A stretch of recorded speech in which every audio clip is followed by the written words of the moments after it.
tastes like shit. I want to taste my coffee. When I drink it, I want to taste it. Clerks by Kevin Smith, 1994, starring Dante, Randall. It sounds really sexist that I forgot the girls' names, but like they're my favorite part. They're the actual plot. They're the actual plot. The scene where Kevin is like dancing in like the alley or like in the dark, like people always regard that as their favorite scene, but that's Kevin's least favorite scene, and I think that's hilarious. This movie has a very dialogue-driven plot, in that if you were to like bring this movie to your girlfriend's house and say, "Hey babe, we should watch this movie," you might like it.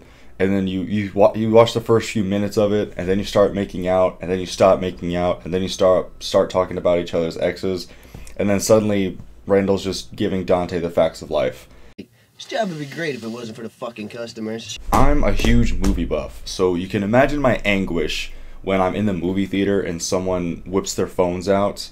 Like, I hate that so much. I go ballistic. So, like, normally if I recommend someone a movie, I tell them this isn't the kind of movie you can be on your phone on to watch it and then still get it. You have to like give this movie your attention, you know? But with this movie, you have to. If you get on your phone for a few minutes, you miss dialogue, you miss a joke, you miss some kind of critical piece of information. Even though this movie, as far as I know, doesn't have much of a plot beyond Dante's character development. This guy went to film school. This guy, he went to film school for 4 months before he dipped out so that he could save money to make this movie. And it was still shot in black and white. That's gotta mean something. Okay, for the soundtrack, I kind of want to compare apples to oranges. Scott Pilgrim vs. the World and Clerks are two very different movies by two very different directors. But the soundtracks are very similar in that they're very obscure rock punk music. Because while Scott Pilgrim was made more in the 2000s, Clerks was made in 1994. Because there was such a variety, you could find any song that could match a tone of the movie. And that's what Kevin did. He found certain songs that the lyrics may not have made sense for the movie, but the tone of the music did. And I just really like that, because while I don't think the songs are very iconic, it still really helps the scene. Same with Scott Pilgrim. The songs are very obscure. I've never heard any of them before seeing that movie, and now they're some of my favorite songs. The songs matched the tone and then cranked it up to 11, and it just really made you feel what was going on, and it made you kind of be a part of it, you know? Almost spilled my coffee. Dante and Randall have a very odd chemistry. They don't talk like humans. Like their dialogue, it's like it's scripted. It's obviously scripted, but the way they talk, humans don't talk like that. Listen to this. Can you imagine being halfway decent to the customer sometimes? Let me borrow your car.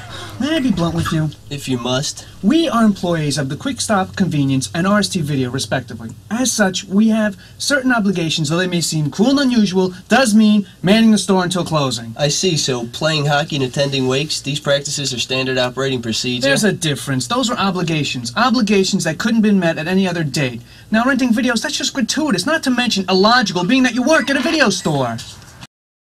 Who the hell talks like that? You know? Their ideas are fast. They quickly reply to the other person's dialogue. They shoot back and forth, and before you know it, the conversation is over into the next scene. And they just clumped it all together in this short, like 2-minute dialogue. You don't recognize it's fake.